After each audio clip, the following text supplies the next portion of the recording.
Known as the movie capital of the world, bringing films to audiences that provide entertainment and at times thought-provoking drama, Hollywood recently hosted a different kind of media through a unique forum broadcast live worldwide on Supreme Master Television on Saturday, July 26, 2008. The Climate Change International Conference was held at the Pacific Design Center in West Hollywood, California, USA. Organized by the Supreme Master CHINGHAI International Association, it was a conference that brought together green Hollywood celebrities and notable speakers. Co-hosted by Emmy Award-winning television journalist and vegan Jane Velez Mitchell, the event was informative and the subject matter highly relevant. 3 panels were conducted, each with a different theme: the urgent scientific facts of the climate crisis, its spiritual perspectives, and the transformational role of the media. Invited as a special guest speaker, Supreme Master CHINGHAI graciously attended via live video conference to answer questions from the panelists as well as the audience. We now invite you to join us for the rebroadcast of the Climate Change International Conference.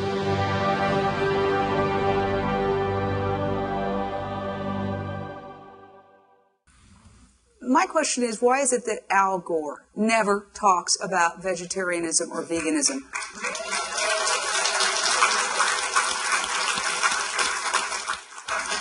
For Al Gore. I mean, I can just speak for myself and for the facts, and the facts, as we have already discussed, are that if you do go vegetarian, you will help to save the planet. But he has all these websites, and I've contacted those websites, and I say, why are you talking about light bulbs and transportation when the biggest cause of global warming, according to the United Nations, is meat production? And you know what they say? We don't want to go there. I have that as a quote. I called as a journalist. Could you give us your perspective on the meat industry, please? What is its impact on our present situation? Sure. I wanted to talk about the connections more generally also between food and climate change. And I want to start off by briefly highlighting 2 conditions of our world today that I think are important to keep in mind. One is agriculture, both the production of plants and animals, is the single largest human land use out there on the planet. Agriculture contributions to greenhouse gases is quite enormous, as you were saying. In terms of carbon dioxide, 21 to 25% of anthropogenic human-made emissions are from agriculture, about 60% of methane from agriculture, and 65 to 80% of nitrous oxides. And as Dr. Singh was saying, methane is 30 times more potent, approximately, than carbon dioxide, and nitrous oxides is 200 times more potent per molecular weight than carbon dioxide. So these ones matter too. We need to address all of them. And then the other thing I want to highlight is the extreme inequalities in the world today that we have. We have a handful of billionaires own more wealth or as much wealth as the 48 poorest countries in the world, and that's about 3 billion people, about half the world's population. This kind of inequality in wealth also translates into food access. And so we have between 800 million and now maybe 1 billion or more people without adequate access to food on this planet. That's close to 1/6 of the population. We've seen food riots around the world in various countries as a manifestation of this inequality. And the World Economic System basically doesn't work for those people who can't afford to purchase food. So what I mean by this is that we basically have enough food. We do have enough food to feed everyone on the planet, but we're not doing so. Millions of people have inadequate diets. So I want to highlight those 2 propositions and then talk from there. Basically, as we've been saying, meat really matters. The Agricultural Sustainability Institute here at UC Davis recently had an international conference looking at the effects of, or the low-carbon diet, as we might call it, trying to move diets towards lesser climate change impacts. And in the report coming out of the workshop, note this is academics who typically highlight uncertainty. The issue of plant protein versus animal protein is not a high priority for new research, as existing research has already overwhelmingly demonstrated that plant proteins are almost always environmentally superior to protein from livestock from the perspective of energy intensity and greenhouse gas emissions. So we have about 56 billion animals on the planet that are slaughtered annually. They consume about 80% of the world's soybean crop and about 50% of the world's corn crop. It's quite astounding when you look at it that way. Livestock's production contribution to greenhouse gases is greater than the transportation sector.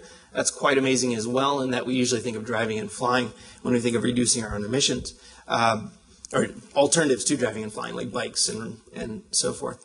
So why is this the case? I just want to go back to the food chain that's feeding the animals. First, of course, fossil fuel inputs are used in the growing of the feed. So that means we're turning natural gas into synthetic fertilizer. It's a very energy-intensive process. We burn gas to do that. Modern pesticides, very similar thing. Also, we transport that grain using fossil fuels to feed the animals, since we have a disconnect now between concentrated animal feedlot operations and the feeding systems. And the third, though, is the most important, and that is whenever an organism eats food, it gets energy from that and also turns it into body mass. But during that conversion, you lose about 90% of the energy in that food. Yeah, it's rough. So as Howard was saying, we have a situation in which it takes about 16 pounds of grain in order to make 1 pound of meat. In addition to that, of course, we've highlighted the methane contribution. That is, livestock contribute a great deal to other greenhouse gases, not just carbon dioxide. Animal agriculture is responsible for about 37% of all anthropogenic methane emissions and about 65% of all nitrous oxides emissions. That's animal agriculture alone. And of course, we have a great deal of energy going into heating and cooling concentrated animal feedlot operations, and we also have a vast amount of energy that it takes to keep the meat cold once you slaughter it and move it to the consumer. All of that is very energy intensive and therefore emits greenhouse gases.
So in the scientific community now, people are embracing what's called life cycle analyses to look at all of the various inputs and the impacts that they have when you take something from the farm all the way to having it at your fork. So when you do that and you look at a kilogram of beef, the equivalent of 36 kilograms of carbon dioxide are emitted for that. If we look at pork, it's about 6 kilograms, so it's 6 times more efficient. But if we look at dry peas or beans, it's about 0.6. So we look at that another way. Dry beans, peas, adequate source of protein per kilogram are about 60 times more efficient in terms of greenhouse gas emissions than a kilogram of beef. Quite striking. So basically, plant-based diets are far more sustainable than diets based on grain-fed meat. Reducing our consumption of industrial produced meat will greatly reduce the emissions of greenhouse gases.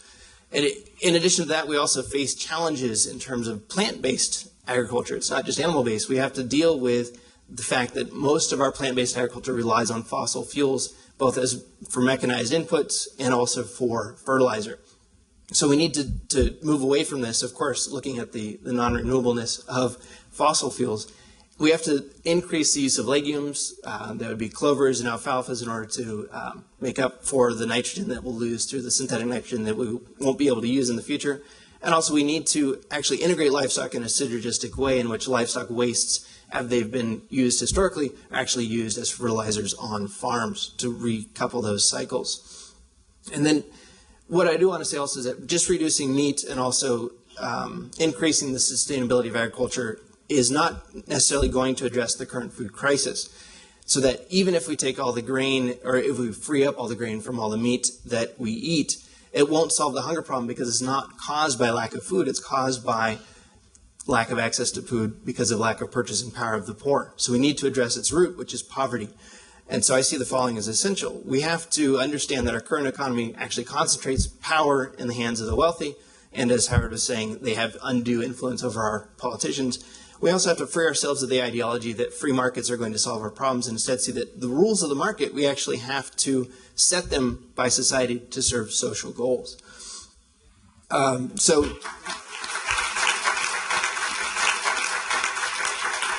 So in terms of solving the food crisis, we can talk about that at great length, but we basically need to allow developing countries to pursue food security policies rather than being opened up to our subsidized grains. And also we have to empower the rural poor, give them access to land and the means to produce. A deeper democracy is basically what I'm talking about. So basically, to conclude, in the face of global warming and its quickening pace, we need to make wide sweeping changes, I would say, and fast. In the industrialized world, these changes include both changes in our diets, also in our transportation habits, and the design of the place we live in terms of houses and cities. If we feel any sense of obligation to future generations and also to other people on the planet and to other organisms, I think we should dramatically reduce our meat consumption. Our diet should be primarily plant-based. But it's not just necessarily up to us, it's also up to us to influence policy.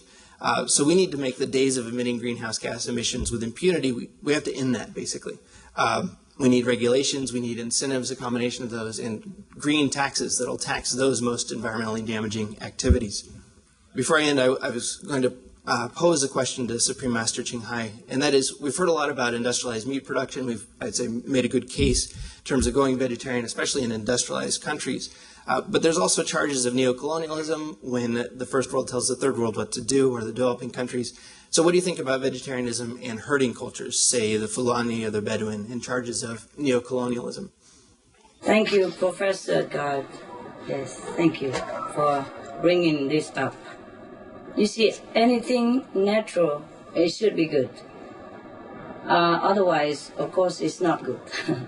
But once our planet social structure is stabilized and the economy is in full bloom everywhere, due to vegetarian diet and the blessing of heaven and the new technology, etc., then I think the herding practice will also be absorbed naturally, as they are just a small percentage anyway, compared to the organized meat industry as a whole. We, of course, should spread out the great benefit of veganism and elevate our spiritual level to an extent so that all humans will understand that only a noble, compassionate way of life, such as vegetarian lifestyle, is truly sustainable and benefit human, as we are the crown of the creation. And by the way, Jane, you have forgotten, Mr. Al Gore has made a surprise visit to a meeting in Austin, Texas, on the 19th of July. He was speaking to the internet-savvy political activists there as a Net Root Nations conference. When one journalist asked him about a vegetarian diet, he said it is true that vegetarian diet is good for people's health and can save the planet. So he did say something, maybe not on the web, but he did say elsewhere. Excellent. Thank you for letting me know. Thank you so much. You're welcome. I think he also began vegetarian diet already. I mean, not completely, but maybe half or two-thirds already vegetarian. It's not that easy for many people, I have to say, because these are new to them. And they probably think, what? Without meat, how am I going to live?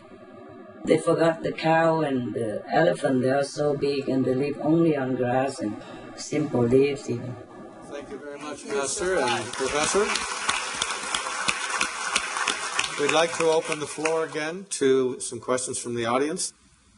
My name is Denise Martin, and I work for Starlight Starbright Children's Foundation. As you may know, we work with seriously ill children, and my concern is always for the welfare of the vulnerable and the young around the world. As this is a humanitarian question, my question is to Supreme Master CHINGHAI. Given the threat we all face, how can we bring to public awareness the plight children face, particularly in relationship to diet and environment? Miss Martin, how are you? Thanks for the good work that you've been doing for these unfortunate children. Good question, good question. You see, Miss Martin, according to all the scientific and medical evidences, most sickness come from meat eating. It's avoidable if we follow wholesome diet of plant-based food. If the parents are not well, then the children born will also be affected, as has been proven through scientific and medical research. Even before they come to the world already, the children, many have been affected by the unwellness, by the disease of the parents.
On the SupremeMasterTV.com, there are collected facts for anyone to be informed about the detrimental effect of meat diet to adults and children and fetus even, unborn children even. So we could print them out and give it to anyone who are interested in this or who are asking such a question concerning the fetus and the babies who are born sick or sick from a genetic disorder. You could print them all out and tell them to log onto the above website themselves also for updated truths about our diet's influence on our life and on the world. All our website information, show, advertisement, they're all free of charge. You are free to download any of them and use them in any way that benefit others. Thank you so much, Miss Martin. And please send my love to all the children. Very wise information. Thank you. Hello, my name is Nick Heiming, and I'd like to thank the Supreme Master for all the work she's done for disaster victims over the past. Welcome. I myself have volunteered after the tsunami and the Hurricane Katrina and the earthquake down in Peru, and it's that has led me to come and represent the Green Institute for Village Empowerment, which is giveforthefuture.org. And my question is for Mr. Galt. If we're going to be able to deal with a major threat to the global food supply, people are going to have to learn how to grow their own food again. There are many new techniques for hydroponic growing and other things people can do even in an apartment. My question is, how can we spread the word to teach people how to grow their own food, even if they live in cities or apartment buildings? The the question of growing our own food, I think we've seen in a lot of areas, right? We've seen a rebirth of urban agriculture, certainly, and also, in addition to not just growing our own food, but to relocalizing the food system, and that is to start to recognize that farmers that are near us can actually produce food just as well as we can get it from the grocery store. And so kind of relocalizing the food system has gotten a major push, and for very good reason. It has a number of benefits. In terms of getting information out there in terms of how to grow our own food, I think there's a huge amount of skill involved in growing food, from seed saving to seed selection to all sorts of other things. But now we're actually able to share information like we never have been able to before with the internet. Just by watching a video on the internet, you're not going to figure out how to grow food. But in addition to having those kind of resources online, we also have, I would say, a retooling, if you will, of the university system to start to recognize the number of challenges that we're facing as a society, and to start new programs in sustainable agriculture that'll actually teach students how to become organic farmers or such. And so at UC Davis, we're starting a new agriculture and food system sustainability major in order to teach students not just about production agriculture side, but also food system and social issues as well. So I think we'll see our institutions, universities start to equip students better in terms of growing their own food, in terms of becoming part of a relocalized food system. But also we need to still depend on farmers. I would say that they have a huge amount of knowledge and expertise, and so we'll create reciprocal relationships rather than farmers always having low prices and consumers always facing higher prices. So we need to create those relationships as well and keep farmers around. Thank you, Professor. Our next question is directed to Master. I want to say thank you very much for her amazing work.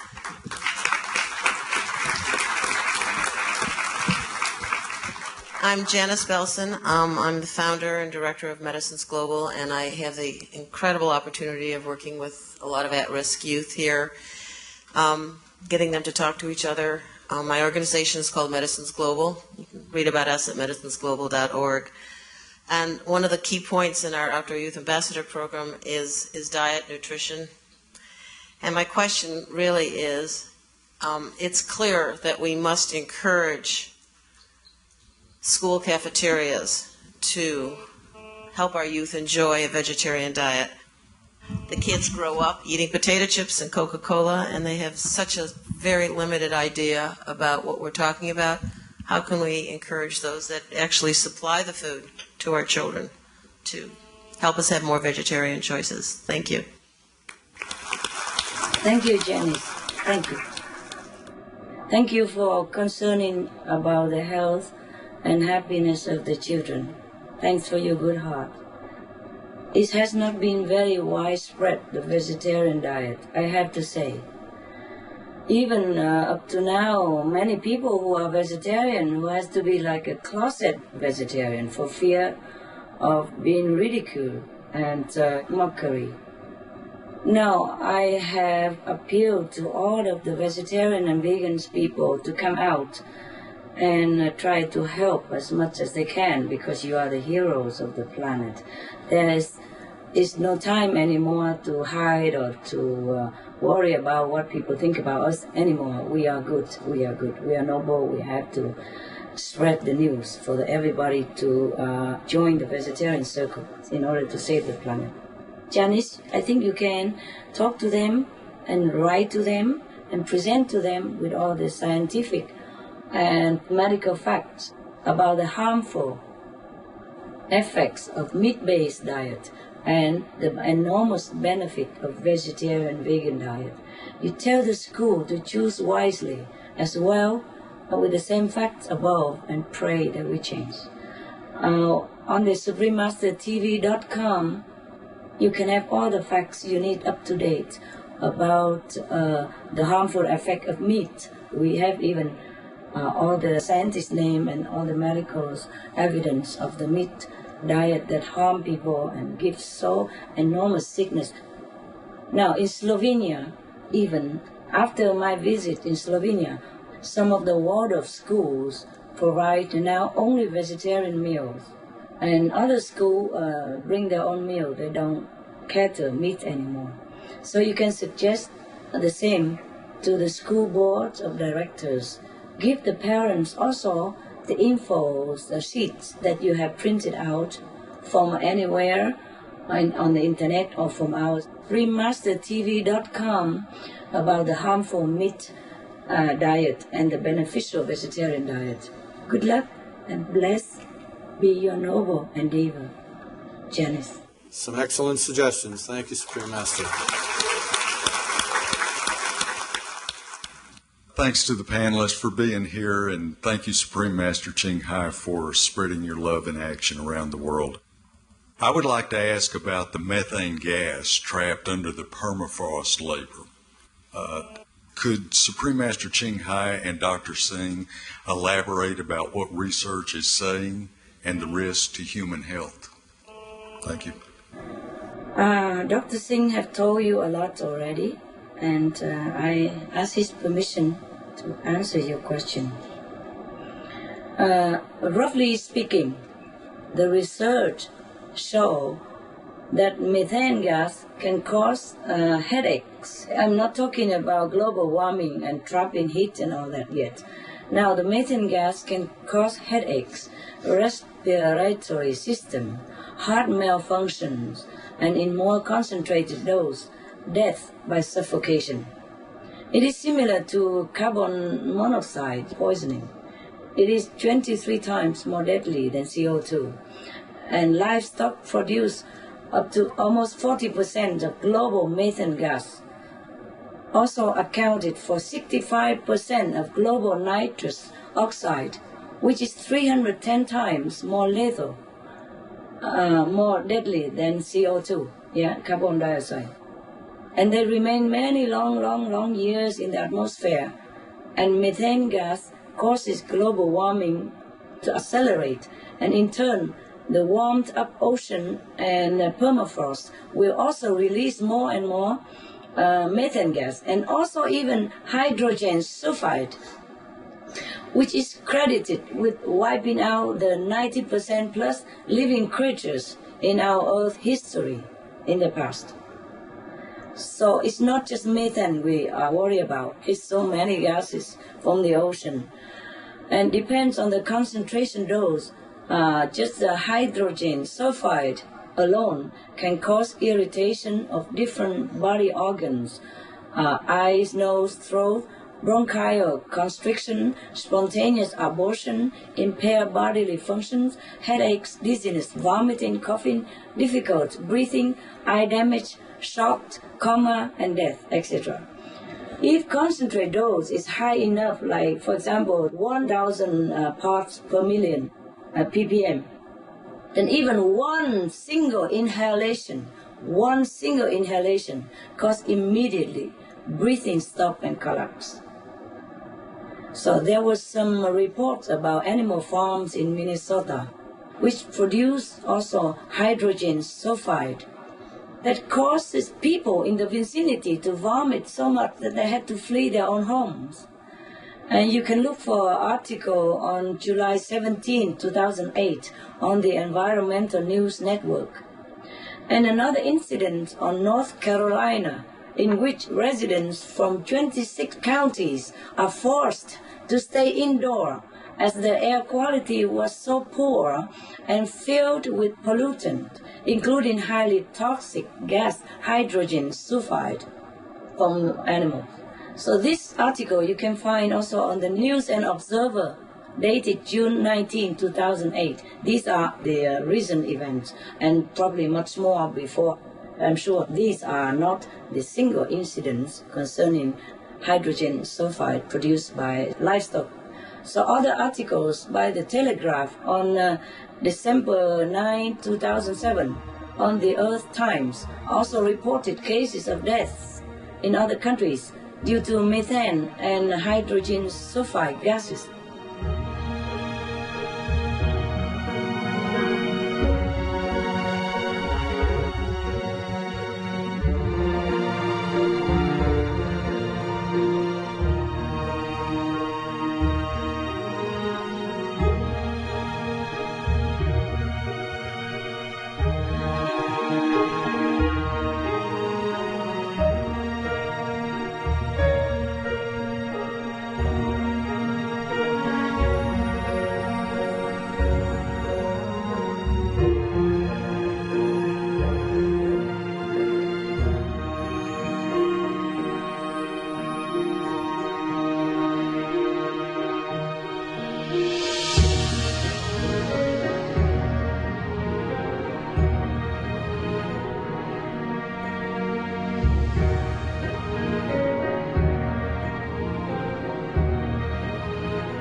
I'm sure there are more. If we have time to do research on this subject, I'm sure you have more instruments to do this. The United Nations has recently offered a website concerning these matters. Maybe you could find more info there. I'm sure we can, yes. But that's scary enough already, I think. Okay, thank you, Supreme Master. You're welcome, love. We have another question here from fellow Canadian, Florence Etienne. Welcome. Bonjour, Maître. I'm Florence Etienne. I'm a linguist, and I'm so pleased to be here. And I want to thank you so much for teaching us the one main language, the language of love. Yeah. My question is for you. What percentage of the American people would be necessary to make a major change in climate change and in world hunger? Good question, madam. Good question. Yes, I'm sure you must have been very concerned in order to think of this question. In all my calculation and insight and humble opinion, in the USA, if we want to make a truly real contribution to halt global warming, then 70% of the population of America should be vegetarian. I hope they will be. The trend is growing, madam. The trend is growing. I hope we will reach 70% pretty soon before the 3 years and 4 months is up. And the more people join vegetarian, the more time we gain to be able to deal with the global warming. And also, vegetarian will stop world hunger as well. You know that. Supreme Master, I think that wraps up our questions for this panel. Thank you so much, Supreme Master CHINGHAI, for your wisdom. Thank you so much, our amazing panel, for their wisdom.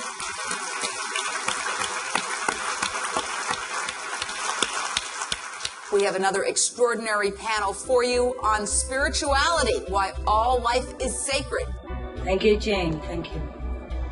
It's not just wisdom, Jane. It's information. Information that is available nowadays on the internet.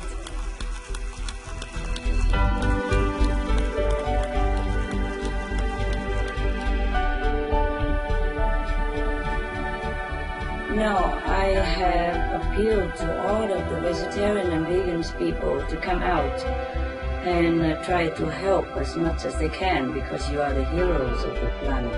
There is no time anymore to hide or to worry about what people think about us anymore. We are good. We are good. We are noble. We have to spread the news for everybody to join the vegetarian circle in order to save the planet.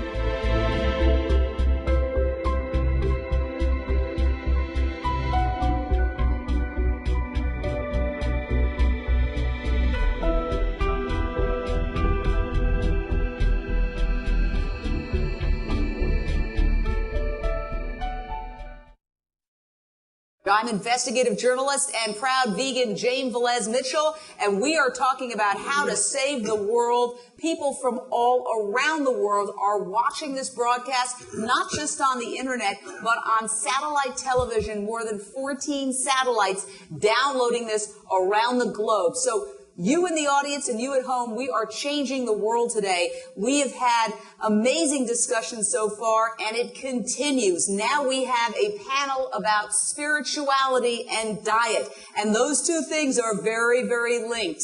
If you're talking about spirituality, but you're eating fast food and you're eating burgers, something is wrong. We're going to talk about why all life is sacred, and of course, we are, as always, delighted to have with us Supreme Master CHINGHAI, the woman who is responsible for this message being spread around the world. Thank you once again, Supreme Master. Thank you, love. Thank you, madam. We also have an amazing panel, and I'm very, very delighted to be able to meet in person Lionel Friedberg, who is the Emmy Award-winning producer and director of A Sacred Duty, which is an amazing documentary about the horrors of animal agriculture and really horror is the word. If any of you have ever seen this documentary, it really exposes the toxic secrets and the underbelly of this industry. Also delighted to have somebody who I'm a big admirer of, Dr. Elliot Katz, who is the president of In Defense of Animals, an organization that does so much for animals and really spreads the word about a host of problems involving the animal community, whether it's factory farming, testing on animals, across the board. And finally, once again, we have Dr. Will Tuttle, who is the best-selling author of the amazing book, The World Peace Diet, Eating for Spiritual Health and Social Harmony. As I mentioned, Supreme Master CHINGHAI is joining us on an international web and satellite hookup, and we are very much delighted to have Supreme Master participating in this panel discussion. Thank you, Jay. Lionel, in your opinion, what is the role of religious organizations and their part in overcoming today's dire crisis? Well, clearly there are many facets and aspects to this whole business of global warming and climate change. And one of the most overlooked, I think, certainly in the media and in the mainstream media we're talking about here, is the matter of ethics and morals. Asking yourself the question, is there anything morally wrong with what we're doing to our world, to our planet, to the species with whom we share it? It really comes down to that. And the fact is that when you go beyond the political arguments and the scientific questions and the engineering aspects and so on and so forth, you really have to get into the profound moral side of global warming if we're going to touch the hearts of people and make people ponder on this on the deepest level. You know, ethics are what drives so much of what we do. And our moral fiber is what lies at the heart of so much of our decision making. If we don't exercise the right decisions in that aspect, what's going to happen? We might get more gas mileage out of an engine, but if we let the polar bears go extinct, what's the point of that? I think we've failed in our mission, and what we'll be left with is a morally bereft and depleted world. And I don't think any of us really want that. So religion, I think, plays a very large role in addressing these issues. I made a film called The Sacred Duty, which was produced for an organization called Jewish Vegetarians of North America. They underwrote the film, JVNA for short. And it dealt with all the aspects that we've been discussing here today, from the agricultural side, from the scientific side, from global warming, carbon dioxide, you name it, everything. But at the end of the movie, we addressed in no uncertain terms that really what it comes down to is what are we doing to those beings with whom we share this world with? And we're treating them pretty awfully. It pulled no punches in showing that. It turned a lot of people away from the film because they didn't want to know about this. They didn't want to deal with that sequence. And so I had to put a menu up front at the beginning of the DVD to allow people to jump over that segment if they wanted to. I didn't want to do that, but I was made to do that because people say, oh, I can't show this to kids and I can't show this to my mom-in-law and whatever else. But we have to start thinking about it on that level.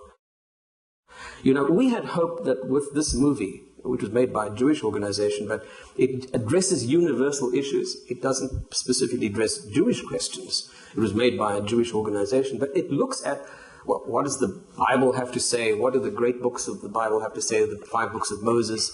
It incorporated texts and quotations from that in order to touch people, because a lot of people go to synagogues and temples and churches and mosques and whatever else, and this resonates with them. And so the film had this religious theme running through it in the hope that we would reach a very large audience, not only in the Bible Belt, but everywhere. And what we had hoped was that established religion, be it Christianity or Islam or Buddhism or Judaism or Rosicrucianism or whatever, would eventually get together and come to a common platform and start addressing the issues of climate change, of global warming, and of our relationship to ourselves because of the health issues involved, and to the animals that we are abusing so horrifically in labs and on factory farms and slaughterhouses. I don't have to go into details. You all know what goes on. But we didn't reach enough people in the religious community. The religious community has, unfortunately, been very reticent to get together and to address these issues on a common platform. And I still, to this day, am wondering what that may all be about, why there is such apathy. I do think that in about 100 years, or maybe less from now, we'll be able to look back on this era and wonder how we allowed the Amazon rainforest to go up in smoke, how we allowed the great apes of Africa and Asia to become extinct. How did we allow the coral reefs to appear? Didn't we know what was going on? Didn't those who occupy the platforms, the religious platform, realize what was going on and speak out loudly about it? I shudder to think about what our grandchildren will say to us one day when they say to us, well, didn't you know? But of course, we do know. And I think this is a fundamental issue that should be addressed by the religious community. They are not at this point taking up the cudgels and looking at these issues. And I think we need to break through that barrier. We all know what goes on today. If you look recently at the meat recall here in Chino in California, where 143 million pounds of meat was called back from the school system and supermarkets purely because downed cows, these are cows that are too lame or ill to walk in slaughterhouses, were being brutalized, and therefore their meat was regarded as contaminated, and all this meat was pulled back. So it's not that we don't know what's going on anymore. We do. And I fail to see why we have not been able to break through this barrier of apathy. This is a question I would like to ask Supreme Master later on.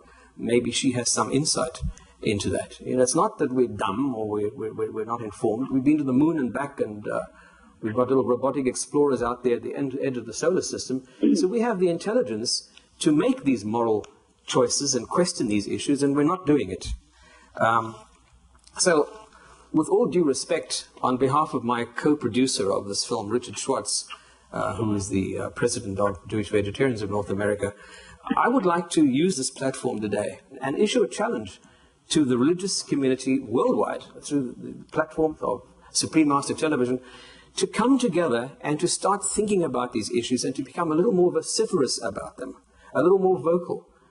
Bring it into the mainstream of religious thinking. Because if we're going to curb global warming and stop some of the horrors that are going on and making ourselves sick, we really need to bring it to the place where a lot of people go, and that is the pulpit. And so, with all due respect, I issue that challenge today.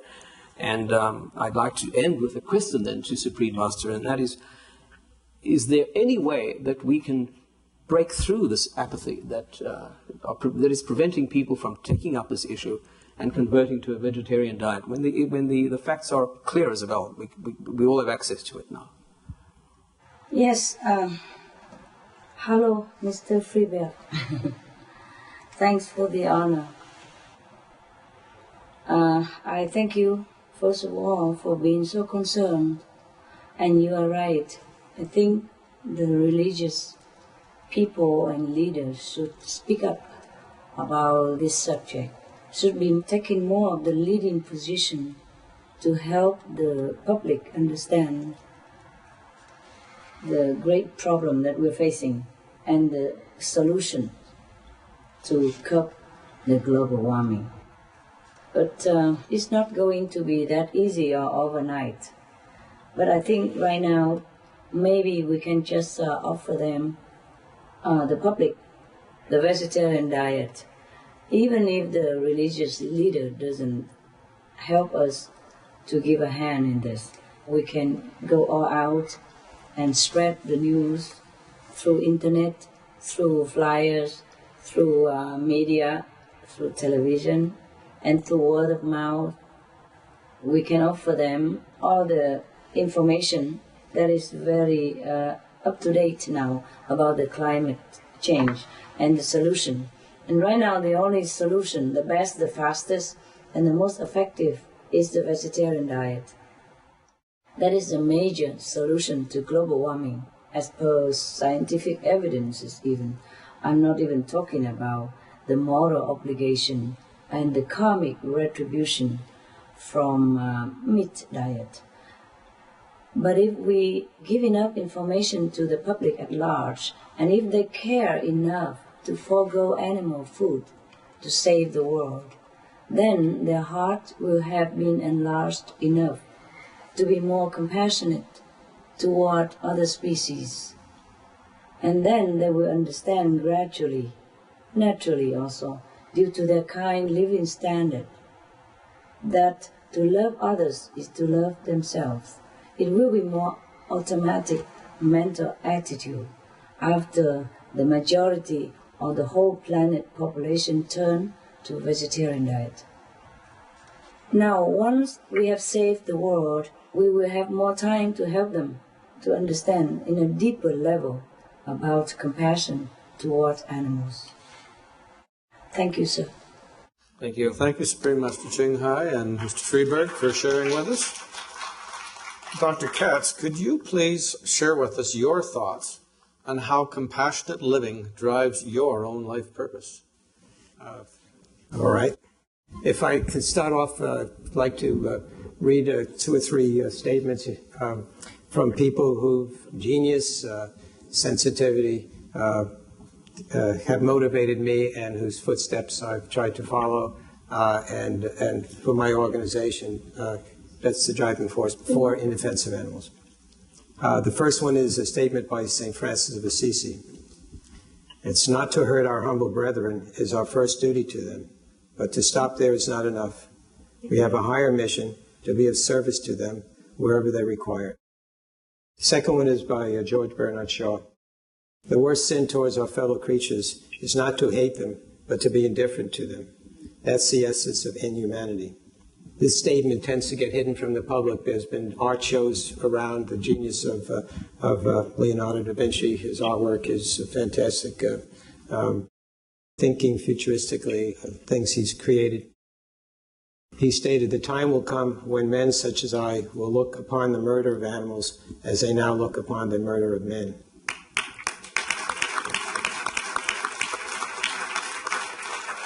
And the statement that brings it full circle is a statement by Albert Einstein, who makes it all seem so very relative. Our task must be to free ourselves by winding our circle of compassion to embrace all living creatures and the whole of nature in its beauty. And that's the statement that ties together now the concern for the well-being of the planet as well as the well-being of the species that inhabit it. Us, the human species, being part of a web of life. And the statement that I'll finish with is by Emile Zola. And he states, "The fate of animals is of greater importance to me than the fear of appearing ridiculous." And that's the reason I'm here today. Take that chance.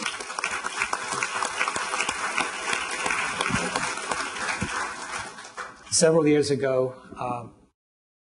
our organization, this is our 25th year for In Defense of Animals since I founded it. My background is as a veterinarian, so I've ministered and cared for and done everything to save lives of animals all my adult life.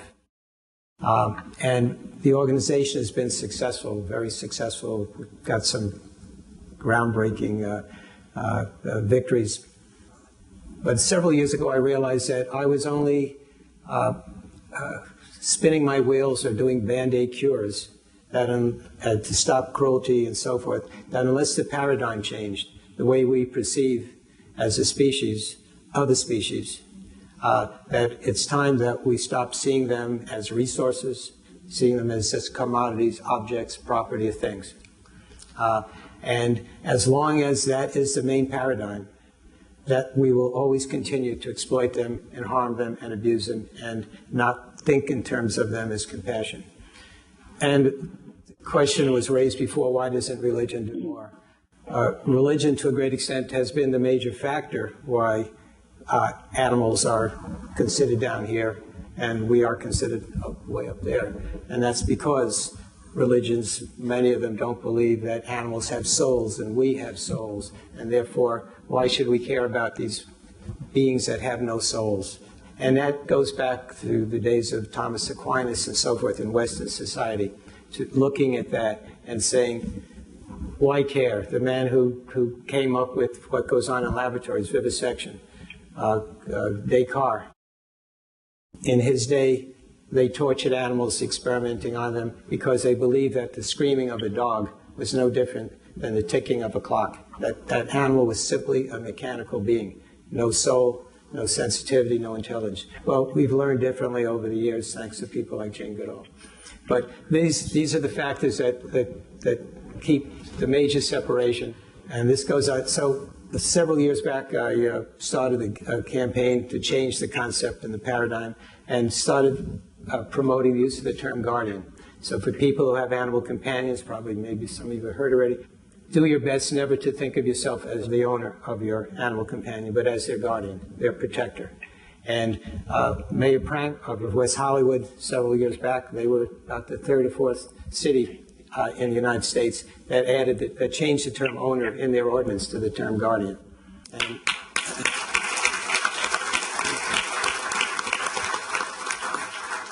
And other cities include St. Louis, Missouri, Bloomington, Indiana, San Jose, San Francisco, Woodstock, New York, Amherst, Massachusetts, state of Rhode Island.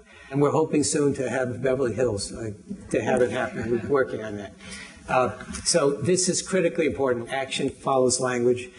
Concepts, what one does, the way one thinks. So as long as people like ourselves don't take the lead and don't think of animals as more than resources, property, commodity, and things, we will just be spinning our wheels. But I would like to say that because of this climate catastrophe, it has brought together people. Up until now, there has been a giant divide between animal protection, animal rights, and environmentalism and concern for the environment. And now, because of this audience is made up perhaps of people who hadn't given that much thought to the suffering of animals, maybe a little bit, but really haven't put their minds into what goes on in the factory farms and the millions of animals that are killed in the most hideous ways. As a veterinarian, I've witnessed it. Or who were raised in the most hideous ways. But now, because our earth is involved, we have another, in quotes, stake in it, spelled the other way. And on some levels, I'm pleased that this is bringing this together. I have a question to ask you, and that is your thoughts on how to change the paradigm to get people to realize that we are but one species among many, and to give much more consideration to the other species that we share the planet with. Thank you. Thank you, sir. You see, you have very good suggestions through your question that we should really change the attitude towards our animal co-inhabitants. Yes. But this will take a little time and a lot of public informing activities in order to change everyone's attitude. Every one of us can contribute our part, whatever way we can, to change the public opinions.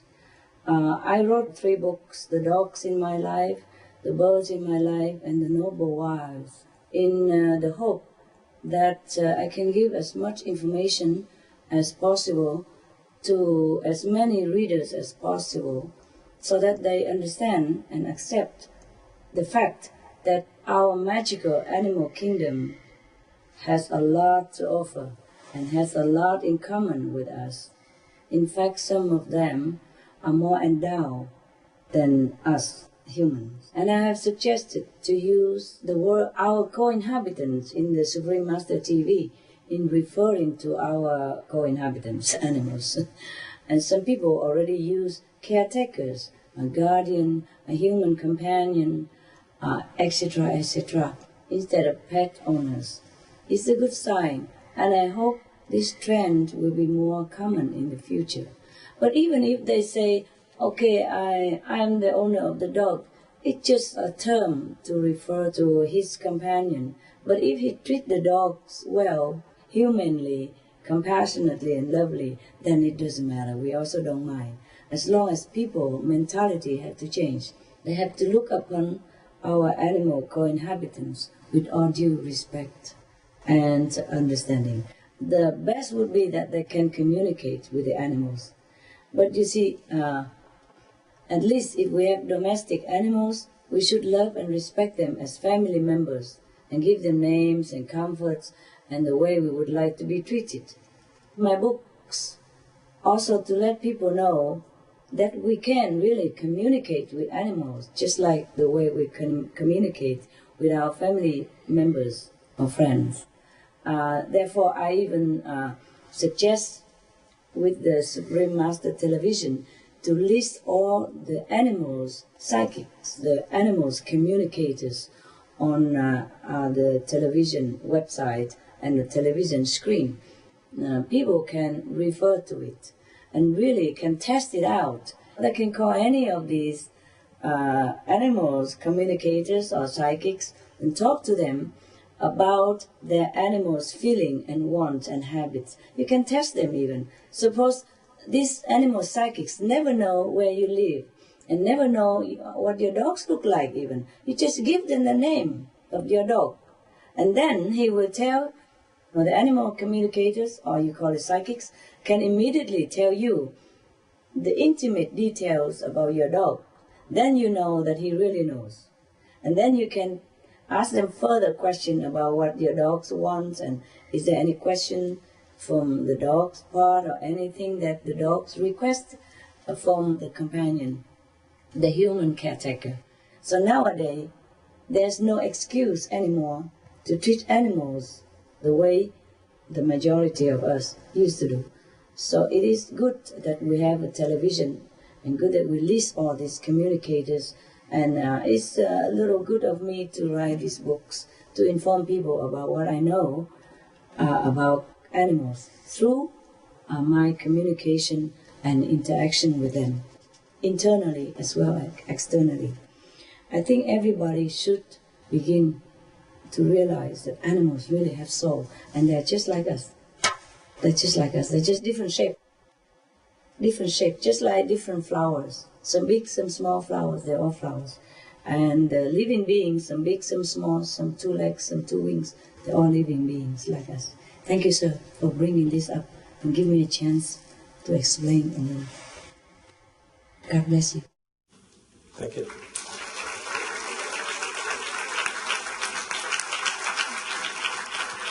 I've had the great pleasure of reading Supreme Master's books about animals, and they really are beautiful and spiritual, and they're international bestsellers, which is always a good thing because she, again, is spreading the word about the relationship between people and animals around the world. And of course, this is really all about evolution. When we become incapable of killing a pig or killing a dog, essentially, we're going to be incapable of murdering each other and waging war. That's so right. How do we evolve to that next level? All right, love. Well, we just have to do it one step at a time. Actually, global warming is a tragedy. But in a way, it has a little positive effect in that people are united together to fight global warming. That's number one. And number two, people are getting more awareness about our co-inhabitants and how we should treat them. So I think that's already half of the next level. Absolutely. And the next we will go further and further, yeah, as we work along. Dr. Tuttle, would you like to weigh on the evolution aspect of this spirituality crisis? Yes.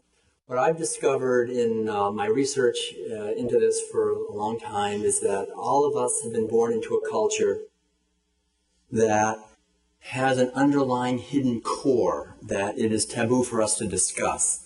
And it's taboo for us to discuss it as a culture because we, at a deep level, feel a lot of remorse and grief over the massive amount of routine brutality that we mete out towards animals for food routinely every day in this culture, for food and also for entertainment and for research. And so it's taboo to talk about this, and I think that's one of the main reasons this conference is so valuable, is that we're actually talking about what is taboo. And there's always this sense in talking about a taboo subject, there's just sort of this quality of, oh no, don't talk about it. But there's also an aspect of, oh wow, this is powerful to talk about, you know, and it's the very hidden shadow at the core of our culture, I believe. And what this core is fundamentally is a mentality of reductionism that we're taught from the time basically we leave our mother's womb and come into this world, and we begin to start eating the foods that we're forced to eat in this culture. After we lose our mother's breast, we're given the flesh and secretions of animals that have been brutalized. And so we're taught from an early age to reduce beings to things, to mere commodities. So it's a mentality of commodification of life. It's a mentality of reductionism. It's also a mentality of exclusion, because we learn early on to exclude certain beings from the sphere of our compassion. And when we do that, we're automatically able to commit violence towards them, because we say something like, well, they just were put here for us to use, or they don't have a soul. And every institution in our culture cooperates in basically ritually injecting this mentality into each and every one of us from the time we're born. The institution of our family, the institution of religion, the institution of education, the institution of the media, government, law, every institution in any culture all work together to basically let that culture reproduce itself, whatever that culture is, whether it's destructive and violent, or whether it's very, wise and benevolent. The institutions in that culture naturally work that way. And so what I realized is that we've all been basically forced into participating in daily rituals of violence that are based on reductionism, commodification, exploitation, exclusion, and fundamentally, I think even deeper than that, of disconnectedness, that we learn early on to disconnect the reality that's on our plate every breakfast, lunch, and dinner from the reality that it actually took to get it onto our plate. So we learn early on through practice the art of disconnecting, and we become masters by the time we're 10 or 12 or 15 years old of the art of disconnecting. And so we can be devastating the rainforest, cutting them all down, destroying them, and we just disconnect and say, well, it's not really happening. And the oceans are being destroyed, and we disconnect from that.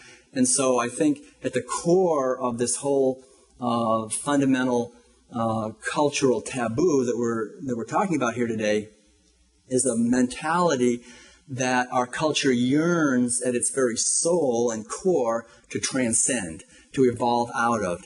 I think that we know at a deep level that our purpose on this planet is to grow and to awaken and to be living blessings in the world, that we're here literally to bless the world and to discover our own unique way of being that blessing. And so this, I think, is really the challenge that we're faced as a culture, and why the greatest thing anyone can do is to become a vegan, because being a vegan is simply taking responsibility for the ripples that radiate from my life into the world, and it's a mentality of radical inclusion. It's saying I am going to include all living beings within the sphere of my compassion. And so it's fundamentally an extremely healing and life-affirming attitude, but it's not more than an attitude, it's actually living it. You can't be a vegan in theory only. It's practical. And that's why I love it so much, is that it's something we actually live and do. And I think on the outside, most people think of veganism as like you're saying no all the time, right? You say, oh, no, sorry, I don't eat this, I don't eat ice cream, I don't eat eggs, I don't eat cheese, and no. And people go, oh man, you're really negative, you're just saying no to this and no to that. You won't go to the zoo, you won't. But actually, I think it's really important to remember that attitude that seems negative of saying no actually rides on a huge yes, a yes to kindness and compassion and sustainability and freedom and peace and blessing and justice to all living beings. And it's out of that concern that we're basically following a life where we show kindness and compassion to other living beings by refusing to pay our brothers and sisters to do the heartless and brutalizing and demeaning work of killing them. And Martin Luther King said that violence anywhere hurts everyone everywhere. We are all connected. And so I think it's important to remember that if I take out my wallet and I start paying someone to confine a cow or a chicken or to brutalize these animals for food in some way, that I'm actually the one that's responsible for that. I'm paying them to do work that I would never want to do myself. And so underlying this, I think, is really an incredibly positive message that we can transform our culture.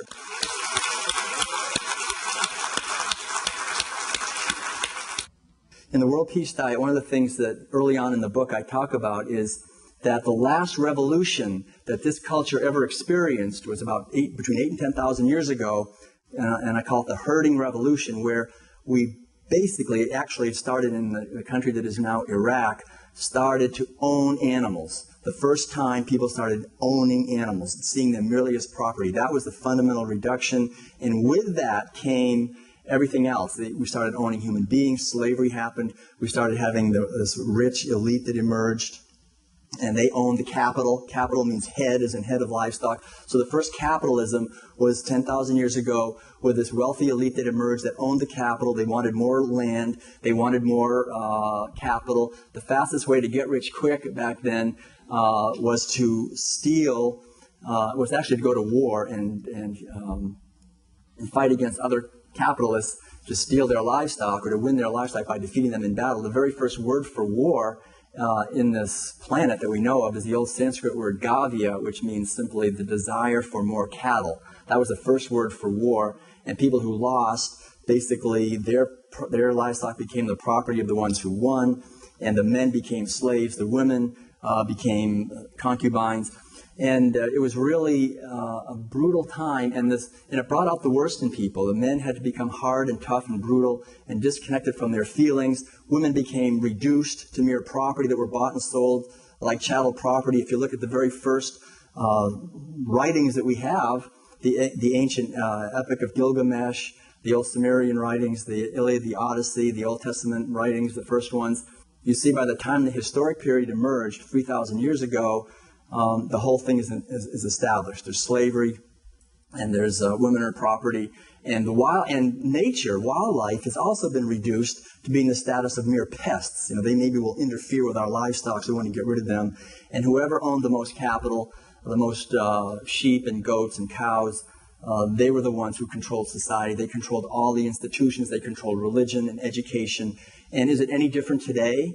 I mean, why is it that it is still today that making war is the most profitable thing for the wealthy elite? Because we're still eating the same food. At the end of the day, we go home and we eat the flesh of animals that have been brutalized, and we eat the secretions of the same animals that have been brutalized. And so we keep the same institutions in place, and that's the reason we've had so much trouble making any significant progress in this world, and all these efforts for justice and sustainability, because we're still eating the same food. We're still fundamentally reinforcing within ourselves the idea that might makes right, the idea that we can exclude other living beings from the sphere of our compassion, and the idea that war is a good way to make money. And this is underlying this culture. This is the living fury at the core of our culture that no one can look at. It's taboo to talk about this. So once we start to see it, then we get the understanding of the big picture of our culture. Then we realize why veganism is so essential, why it's the most powerful thing anyone can do to bless our world, and why there's nothing more benevolent and more sacred and noble, I think, that anyone can do than to take on the task of spreading this message of veganism. Because at the very core of veganism, the other thing is the domination of the feminine. These animals that are most brutalized in this whole system are female animals.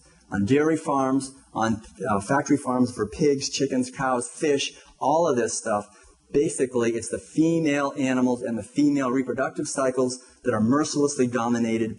And so we would never be able to do this to these females if we hadn't disconnected from our own innate wisdom and sensitivity that naturally knows that the most sacred parts of our lives, the most sacred things in nature are mothers giving birth to babies, caring for those babies, nursing those babies, nesting. This is something we should have a sense of honor and respect for.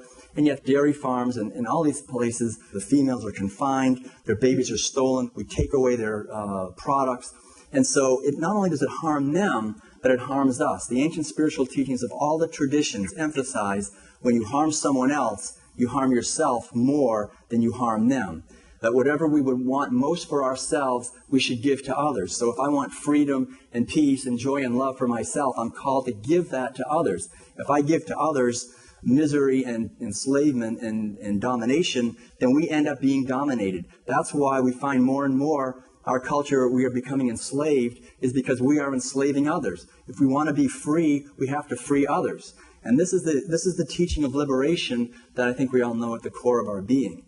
I remember growing up in Concord, Massachusetts, and I just ate the food, massive amounts of meat, dairy, and eggs. And I remember when I was about 8 years old, I said to my mother, "So, is this what everybody eats?" And she said, yeah, this is what everybody eats. And then she said, well, there are vegetarians. And, you know, and she said it like, but don't worry, you'll never meet one. They live on another planet. You know, they're like far away and, you know, don't worry. And I remember I grew up, and when I was about 12 or 13 years old, I went to this dairy farm. I went away to a summer camp in Vermont, and it was affiliated with a dairy farm that was organic, and this was like in the mid-60s, I guess, or something. And it was so interesting because this is the kind of place you think that nothing but good can come from, right? A Vermont organic dairy farm. And I remember we went down and we were all taught to catch our own chicken and to put the chicken down on this board on the ground and then to put her head between the two nails, and then in your other hand you had your axe and you just cut her head off and she'd run around spouting blood, and then when she expired, we would take her body and we'd put it through the hot water and we would eat the chicken. And I remember as a kid of maybe 12 or 13, I had no problem with that.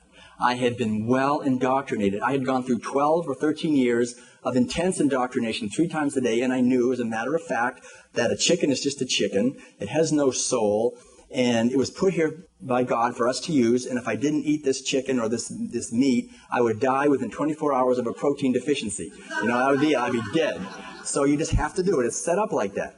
And I remember a little later, we did the same thing to a cow. A cow wasn't producing enough milk, and we were brought down to this organic dairy, and we shot the cow in the head 3 times with a rifle, and she fell to the ground, and he cut her head off, and the blood was everywhere, and he wiped his brow very calmly and said, you have to do that. You have to cut those arteries while the heart is still beating, otherwise the flesh would be disgusting. We humans would never want to eat it because we don't like soggy flesh. And so underlying and behind the curtain of our culture, there is a massive amount of killing. 75 million animals a day, just in the United States alone, are being slaughtered for food. These are numbers that are mind-boggling. And that's the background of this culture.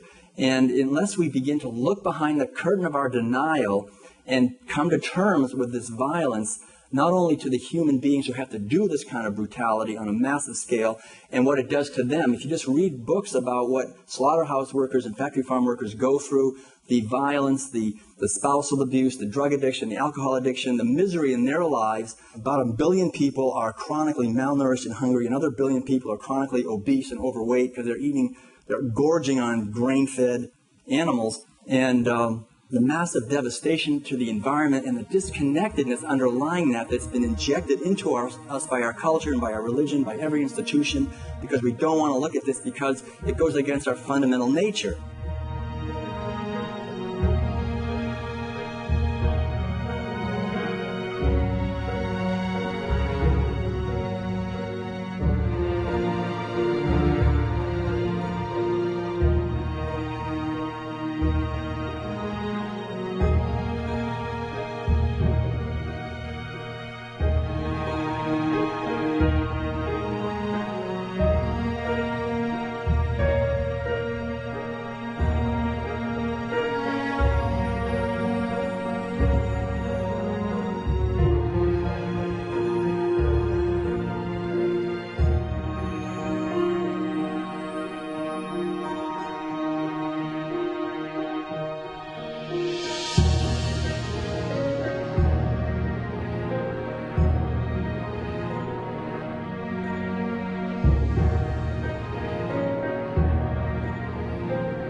So the underlying idea is to awaken to our natural compassion. And I think this is the great calling that we all have.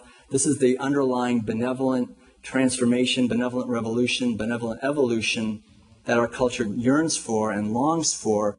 And we can see right now, literally, it's on our plate. We now have 3 years and 4 months, thank you, to make the major changes. And I just want to invite all of us in this room and everyone who's listening to this or watching this at any time to go into our communities and spread this message. I was just at a retreat on my book, The World Peace Diet. 40 people went out, and they're now teaching the ideas in the World Peace Diet in their communities. We can do that with all modes and forms of vegan education. It's a grassroots movement. It's not going to be coming probably for a while to the mass media, but it can. But it will when we get strong enough. So keep spreading this wonderful message, and thank you very much.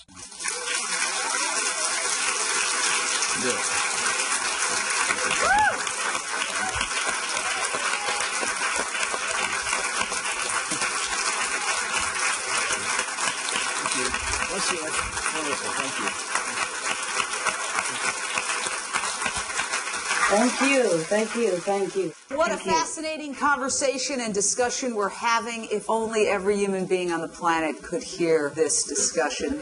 And as we continue our discussion, Lionel Friedberg, do you have another question for Supreme Master regarding this issue of spirituality and evolution and how we need to regard other life as sacred if we are to survive?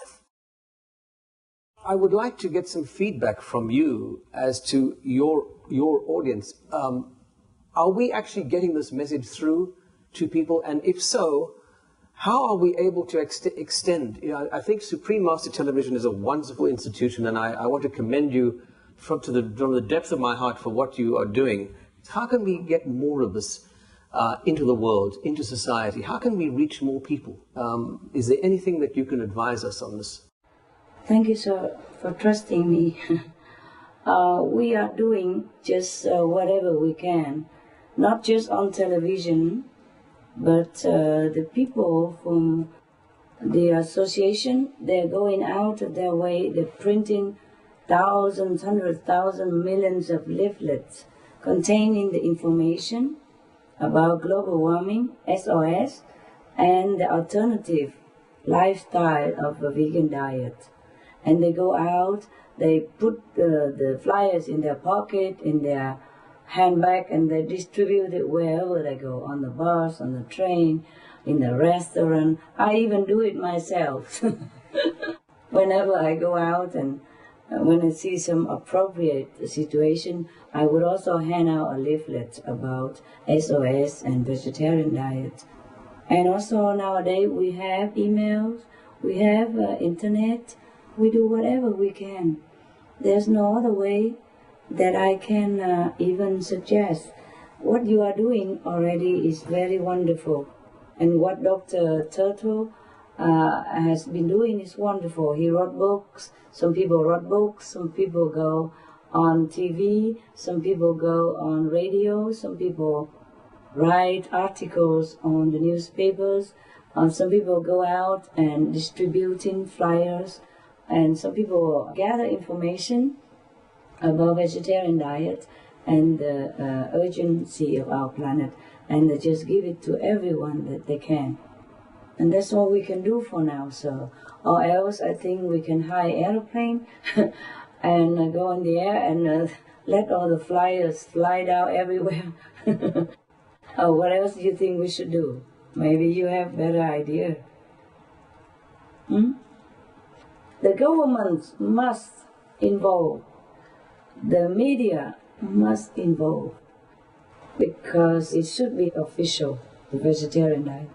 Vegetarian or vegan should be the norm in the society right now. Should be the official solution, the immediate solution, the immediate effect for our planet. The government, the media, should please help.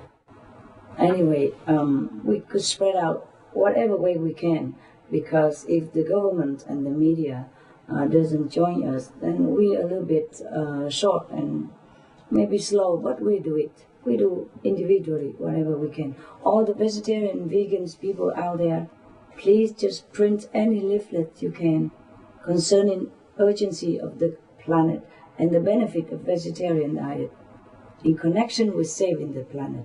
Please do it. Please don't be shy anymore. It's time now. I know you don't want to boast about you are being vegetarian, but why not? This is a noble way of life. Thank you, Supreme Master, for such appropriate advice. Thank you, sir. Well, I loved hearing Supreme Master, and as we listen to an amazing panel that we have here today and try to process all of this, it occurs to me that while we are here pushing for evolution and pushing for compassion and pushing for kindness, unfortunately, a lot of the country is being brainwashed by hamburger ads and being conditioned to eat more and more meat. And so I was hoping perhaps Supreme Master could share some of her experience and wisdom about how we get to change the media's outlook so that the mainstream media does promote healthy diet, given all we know about global warming and the impact of a high cholesterol diet on health. How do we make the mainstream media take a fair approach to this issue and not minimize it or ridicule it? Yes, Jane, I was asking myself the same.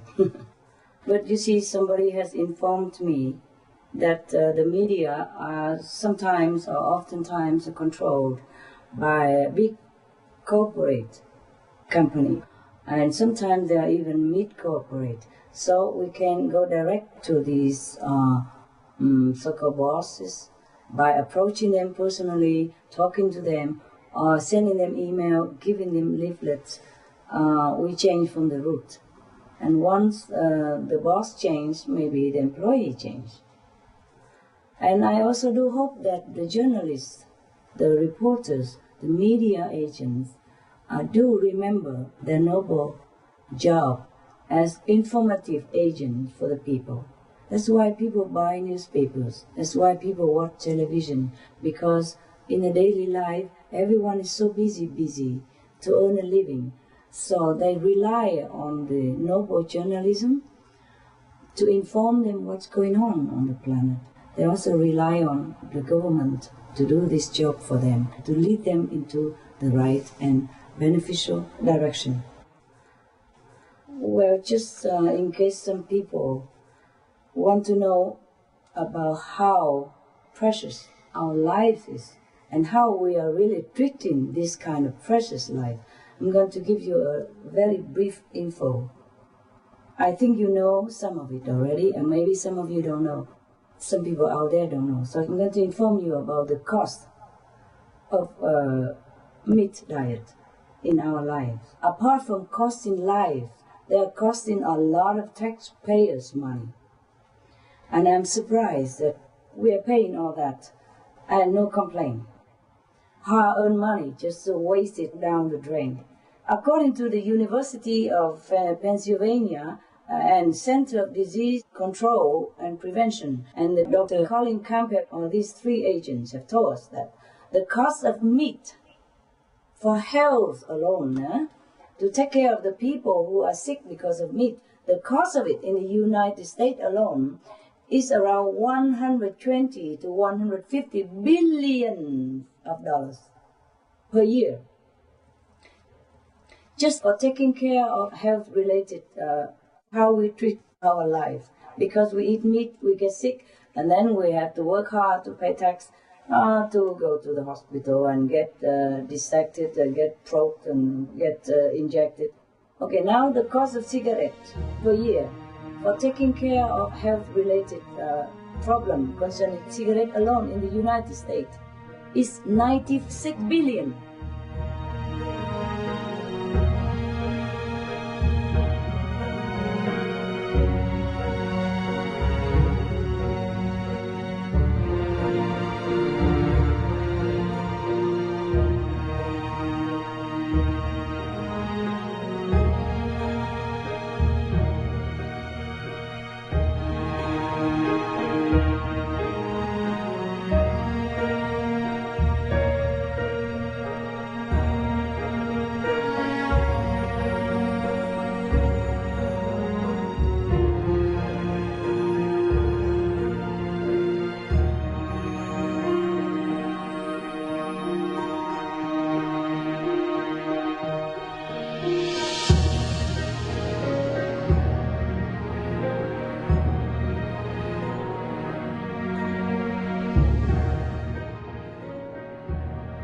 The cost of alcohol abuse for the United States alone is 186.4 billion, okay? Up to now, it's all billions.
And the cost of drugs-related problem per year in the United States is 181 billion per year.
And now the cost of war for a year in the United States right now is 192 billion per year.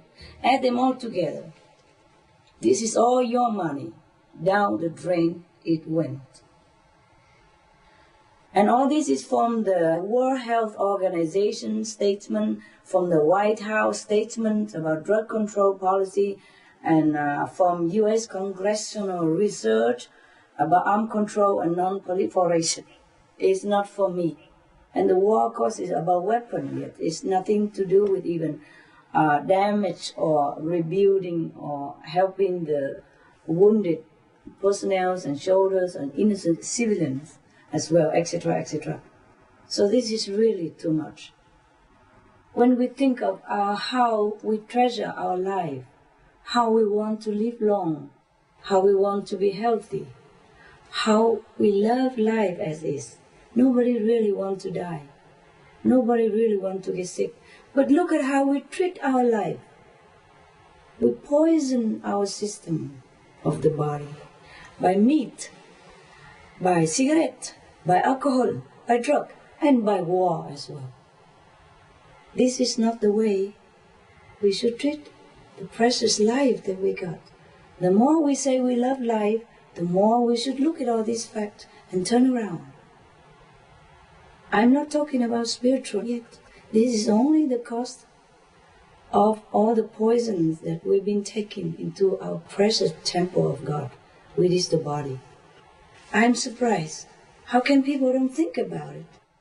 All this talk about protecting life and protecting health and all the kind of preventive system to protect the health of the people, it comes to nothing if we continue to poison our bodies with meat, cigarette, alcohol, drug, and making war as well. Because all this money is a waste. We could have had better life for every citizen in the United States if all this spending money were given to them in a better education or helping the underprivileged, building a better school, getting better information for everybody, helping the disabled, helping the terminal ill children, spend it on research for medical treatment, etc., etc. And continue for this trend.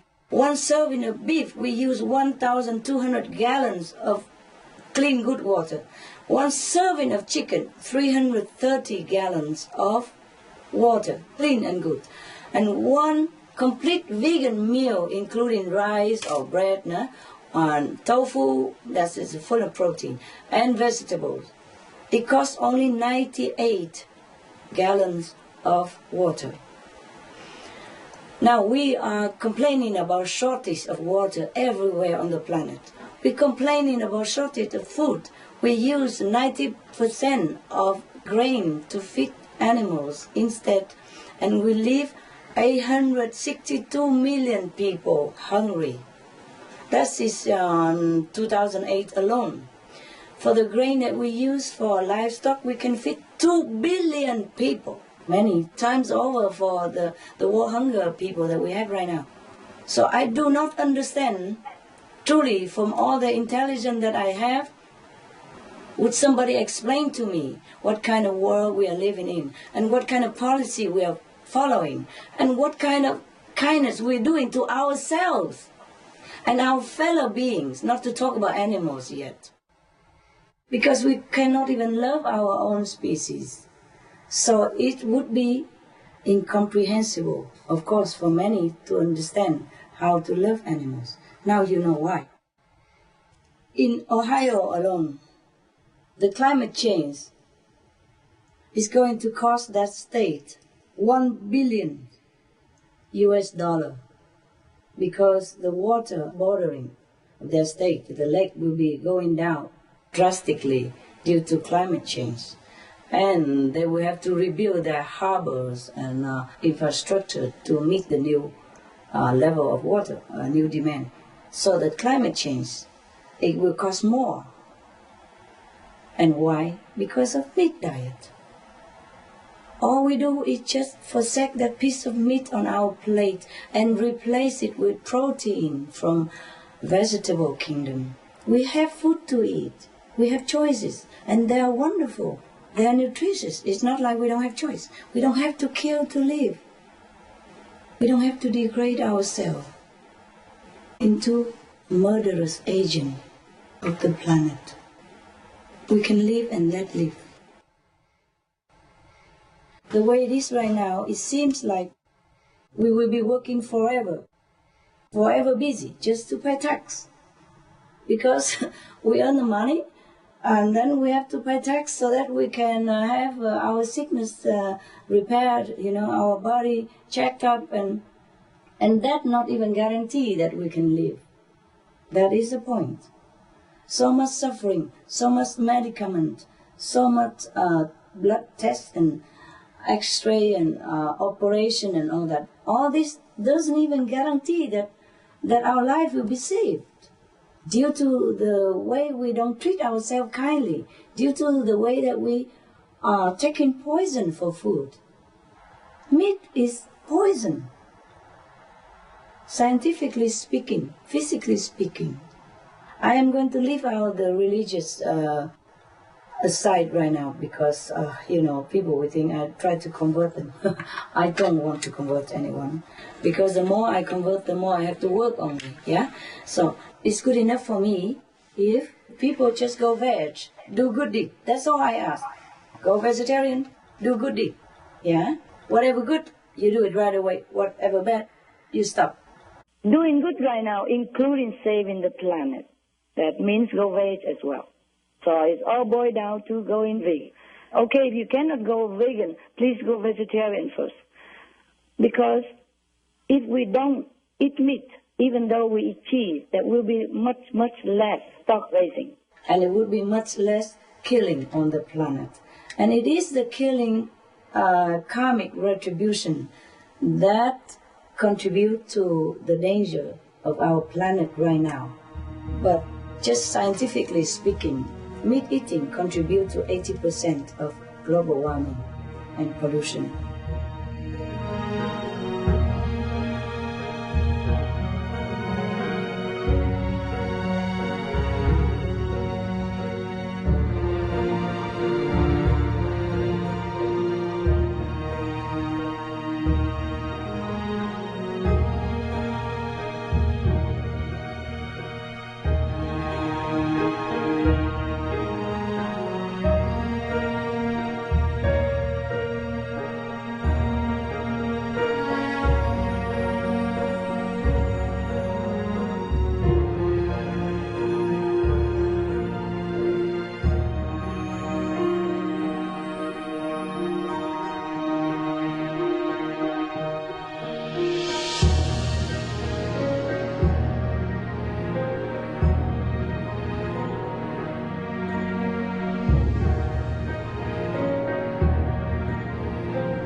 So if we just throw that piece of meat out of our mind, then the planet will be saved and you will have a longer life. And mark my word, you will be much happier person.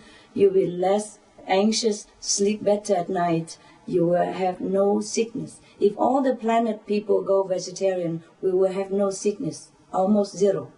Because the vegetarian people also get sick sometimes due to their immune system is still not completely recovered because they have not been vegetarian since child, most of them. And then other people who are not vegetarian get sick all the time and then transmit it also to the poor vegetarian people. But if all the people are vegetarian, nobody gets sick. So talking about our life is sacred. It begins with us. Let's begin with the human life. Let's treat us with all kindness and respect to the body that has been toiling day and night for us to enjoy all the pleasures that life has to offer. Let's begin the sacred life with us. Let's begin to treat our life more kindly by turning to nutritious food instead of poisonous food like meat, cigarette, alcohol, drugs. War will stop if we all turn vegetarian, in any case. The best is war stop, also before vegetarian. But if not, the war will stop. Because once we are vegetarian, we know why we are vegetarian. Our heart will be more compassionate, and it's automatically we don't want any war. So it's amazing, that we still can produce children and, do anything else in life for all the poison that we take into our life every day. But would anybody ever stop for a few moments to ponder themselves what kind of world we live in?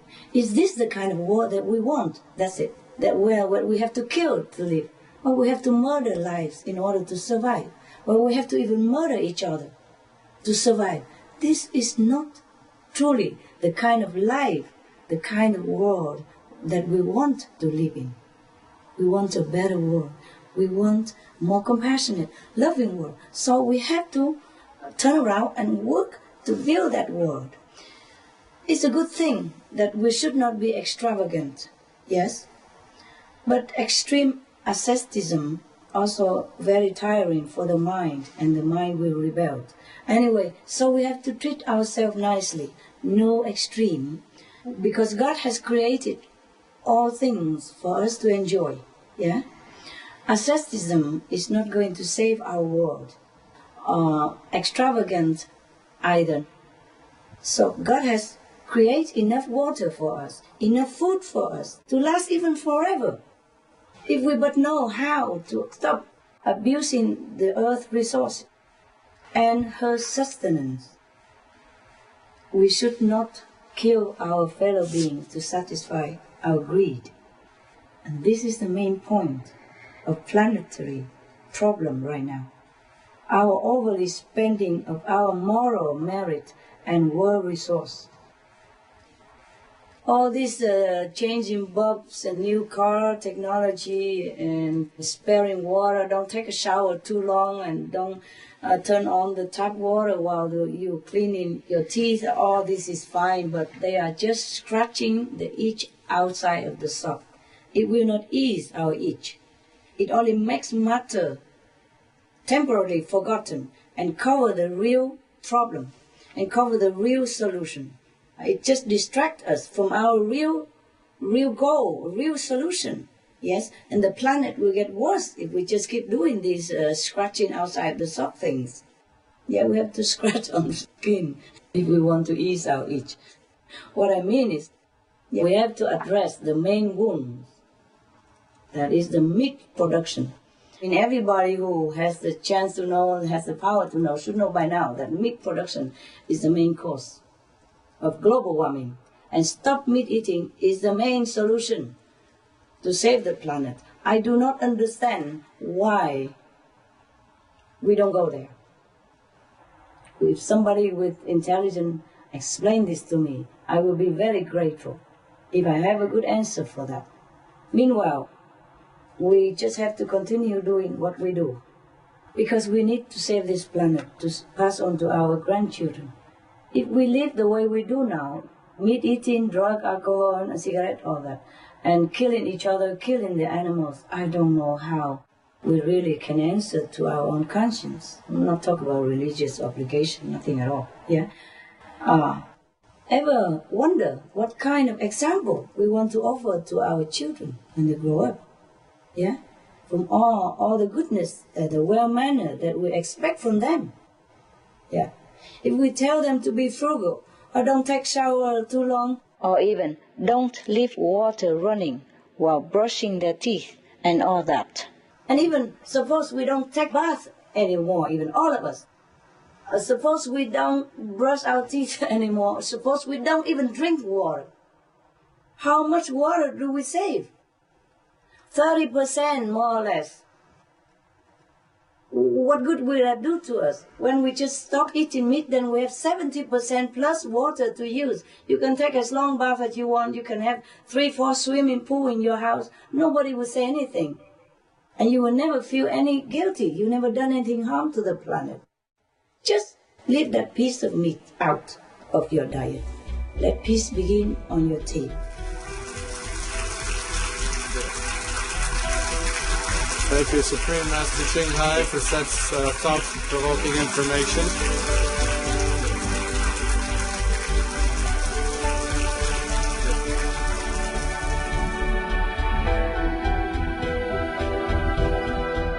Vegetarian or vegan should be the norm in the society right now, should be the official solution, the immediate solution, the immediate effect for our planet.